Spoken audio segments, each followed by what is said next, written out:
I'm storyteller and author Pleasant Despain, and you have a wonderful imagination.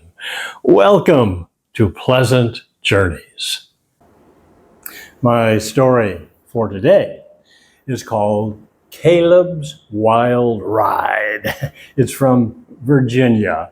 It's a story from long ago, and it's found in Sweet Land of Story 36 American Tales to Tell.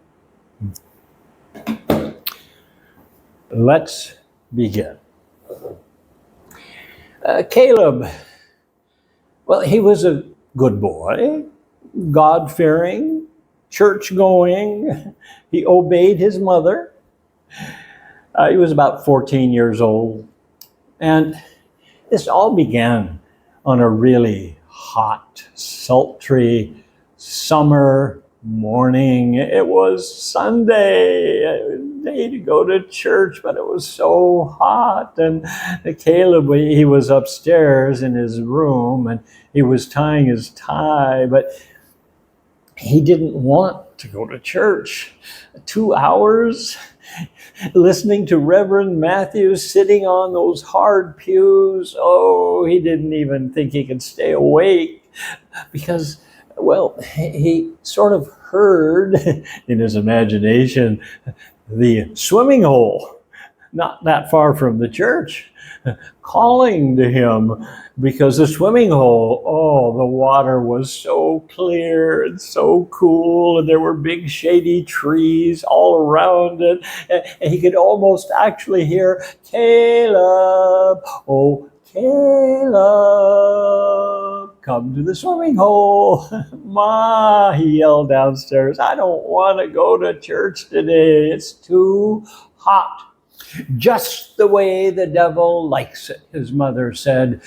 Yes, hot or no, we are going to church and listen to Reverend Matthews. He always has a good and proper message for us. Oh, Ma. Caleb put his shoes on. He clumped down the stairs. He walked with his mother a half mile over to the church, and everyone in town was gathering around outside the church. When his best friend, Caleb's friend, Eddie, came up to him and whispered, hey, you want to get away today? Yeah, but how? Oh, leave that to me, said Eddie. He went over to Caleb's mom, Mrs. Johnson. Oh, what a fine morning. Oh, it is pretty warm. Yes, it is, she said. Well, do you think it would be all right if Caleb sat with me in the last row? I promise I'll make him pay attention. Well, all right. As long as you boys behave, that would be okay. So they let everyone get into the church.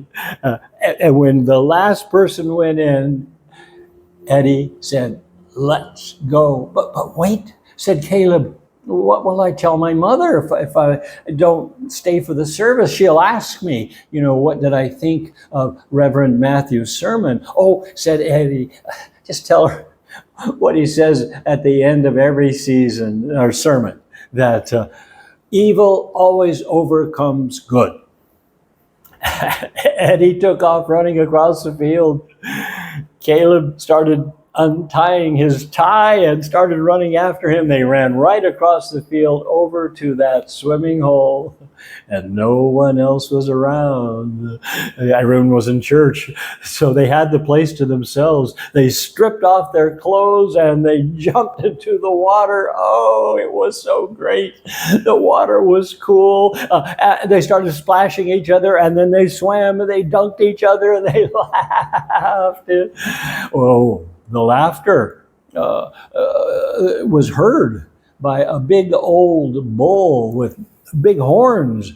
And the bull, attracted by the laughter, and he came down to the pond to drink. And Caleb said, "Ooh, is that bull dangerous?" "Oh, no," said Eddie. "That is Farmer Tucker's bull. He means no harm. And so the bull started drinking out of the pond. The boys, they waded out of the water and they went up onto the grass under a big shade tree and lay under it in order to get dry. And all of a sudden, there was a big plop right there at their bare feet.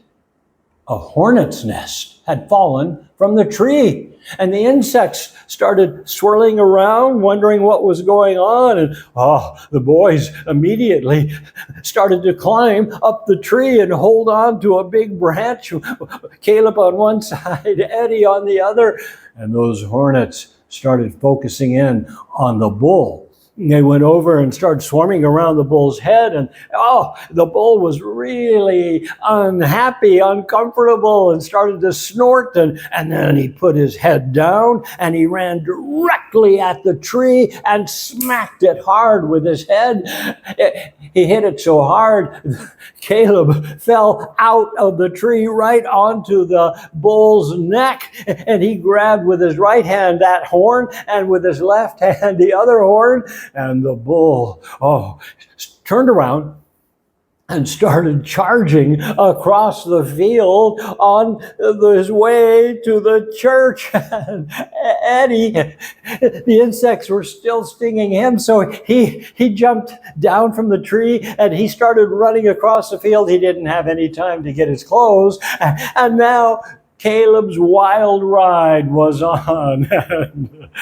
The people were all coming out of the service, gathering around the front of the church, and they heard before they saw the great commotion. Here's the bull with the boy, and there's another boy. They're both naked, charging toward the church. And suddenly, there was a big wall right behind the church, a strong wall. The bull ran right up to it and hit it, and that stopped the bull's charge. Caleb jumped right over the wall onto the other side so he could hide. And Eddie, right behind him, he jumped over the wall too. Well, all of the parishioners, with their eyes wide open and their jaws dropped down, started gathering over by the wall, peeking over. Now, Reverend Matthews, he was smart enough. He knew what was going on. So he ran across the field, down to the pond, grabbed the boys' clothes and their shoes, carried them all back, and he just dropped them on the other side of the fence so the boys could get dressed. Well, it was all over, so Farmer Tucker calmed his bull down and started leading him home. And the people started leaving, walking back to their own houses. Mrs. Johnson didn't say a word to Caleb until they were halfway home. And then she said, son, tell me, what did you learn today? And Caleb said, good always overcomes evil.